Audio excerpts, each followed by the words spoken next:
Welcome. It's nice to see you again. This is a space where we come together to discuss our thoughts and feelings about the climate crisis. The bad news seems to be never ending, but here we can find a safe, non-judgmental place where we can be together to share our experiences and to inspire meaningful change in our world.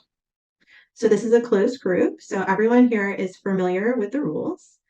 We want to remember that this is a confidential space. Are there any questions about the group rules before we get started? Okay, wonderful. So this telehealth session is using Zoom today instead of our regular in-person group session. I'm using a HIPAA compliant version of Zoom.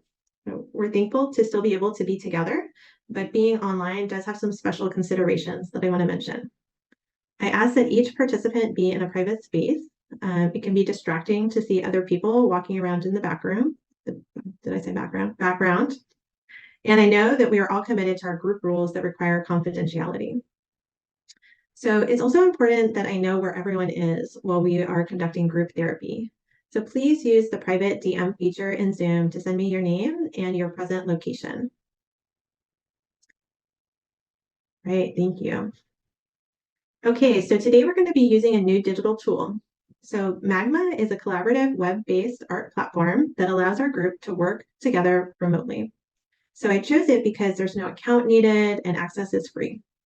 I hope that you all got a chance to explore the accessories, including the standard drawing and painting tools. There are more advanced tools that you can use, but we won't need those today. So if you have any questions or any technical difficulties throughout the session, please feel free to send a chat to the group or to myself so that we can help you. That's really important to me that everyone be able to access the tools, so don't be shy. Another special consideration for the group is that everyone that is logged in is able to save our shared canvas on Magma. And so we will be creating some art together today. If you do choose to download the image, I ask that you do not share it with anyone outside of the group. So since this is our closed group, and that way we can be in line with our group rules that ask for confidentiality. All right, so if there's no other questions, let's jump into our first activity. So everyone in the group has been keeping a daily thought log for their recurrent thoughts about the climate crisis, and particularly things that are causing anxiety. So let's take a minute. I'm going to share my screen here so we can all see the Magma canvas. Let's take a minute. Well, here, let me pull it up.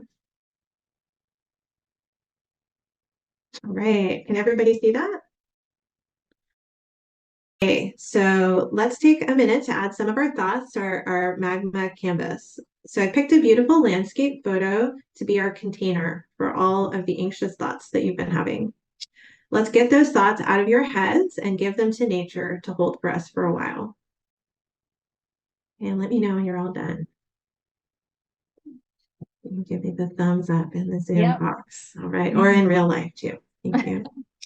All right, so great job identifying your thoughts and sharing them. This is a really heavy topic, and so thank you for being willing to share in this space. All right. So before we jump into this, I just wanted to do a quick recap of some of the things that we've been learning about in previous sessions about our thoughts. So we've been discussing how our thoughts are connected to our emotions and behaviors. So all day long, we have thoughts coming up automatically as we move through the world. These thoughts are based on our previous experiences, our assumptions, and our surroundings. So can you guys think of other things that influence your thoughts? Maybe like the news Definitely. That's a great one. or the weather, honestly. That's right. Yeah, what's happening around us, what we're hearing about in the news, what we're hearing about from other family members and friends. All right. So here's an important question. Is everything that we think true? I guess not. Yeah, there's something called a cognitive distortion. Do you guys remember us talking about that? Yeah. Yeah, so cognitive distortion are kind of irrational thoughts that influence how we see the world, how we feel, and how we act. Can you think of some examples of some common cognitive distortions? Yeah, I remember the all or nothing one. Yeah, that's definitely one, that binary thinking. Yeah. And the um what's the one for like every like you go to like the worst possible scenario. Like you only Catastrophizing. Yeah, that one. Yeah. I think that's really common when we think about the climate crisis. Yes. Yes. Some other ones are overgeneralizing, ignoring the positive in the situation, and also fortune telling. So, okay. All right. So it's totally normal to have cognitive distortions. We all have them. So knowing that, you can see why it's important to take time to slow down and identify our thoughts so that we can better understand our thought process. So when we better understand our thoughts, then we can examine how our thoughts may be influencing our emotions and behaviors. So this can allow us all to reframe our thoughts to create a more balanced and positive outlook, even when we're hearing a lot of bad news. So this is not about ignoring the realities of the climate crisis, but instead this is about identifying, accepting, and being intentional about our thoughts.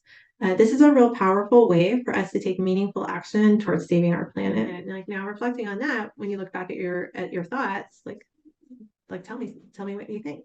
Yeah, I'm definitely seeing, looking at this, like the overgeneralizing one and the catastrophizing as well. And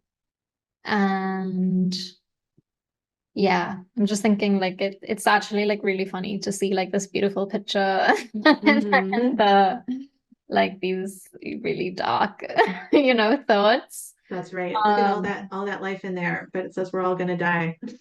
Yeah. That's right. That's right. And those are really common cognitive distortions for people to have when they're talking and thinking about something that means a lot to them, and which I know everyone in this group feels really strongly about nature and the environment. So that's really normal. Yeah. So next, I'm going to guide us in a short meditation to get us out of our thoughts and into our bodies.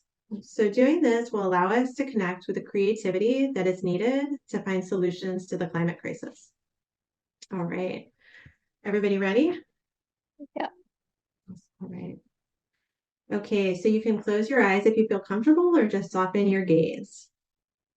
Okay, I'm going to get your feet, feel your feet on the ground. All right. Breathe now, slowly, fully, and rest into the gentle movement of your breath. Each inhale is a new beginning. Each expansion of your chest is a journey. Each exhale is an ending. This rhythm exists within all living things and connects you to them.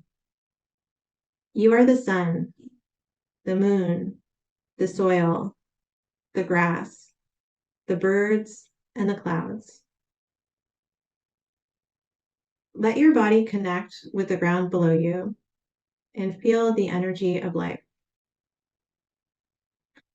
Let it move through you, warming you from your feet all the way up to your head and connecting you to your deepest self, to the natural world all around you, to your ancestors, and the history of life that has always been.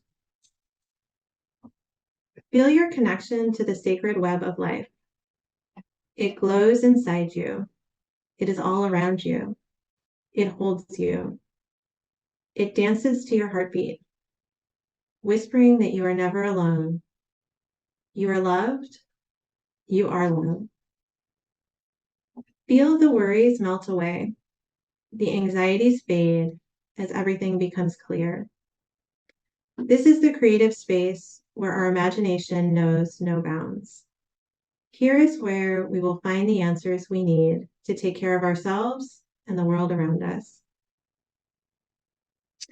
Come back now and root yourself in this present moment, never forgetting you are nature. Right, and take a couple of seconds to kind of come back and orient yourself. Right. So now that we've spent some time getting into our bodies and grounding ourselves, let's take another look at the thoughts that we added to our canvas. So using the digital toolkit, let's create some art that identifies strengths and resilience that we see in nature and ourselves. You can enter words, you can add nature photos that you have taken or you find online. or you could use the digital tools to add a drawing. Go ahead and give you a minute. Okay, so as we wrap up, we're going to take just a quick moment to see if anyone has anything they want to share about the Canvas, and then we're going to share a one-word response to today's session. So, Hannah, would you like to go first? Sure. Yeah, I just like even during the meditation, I was like thinking, I'm in a building, but like even my feet are like not really on the ground. And then I was thinking, I wish I could be touching nature, be connected to nature. And then I was like, oh, I am nature, and the air is nature. And yeah, in the arts, what I did is I just kind of added in some I thought of it as like weeds, like growing, even weeds can grow up through the concrete.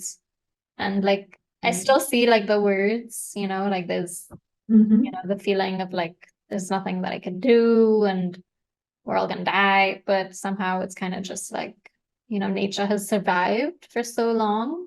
The earth has survived before people and you know, yeah, that's just kind of where I am. Wonderful. Thank you so much for sharing. Do you have one word that you would like to leave with the group?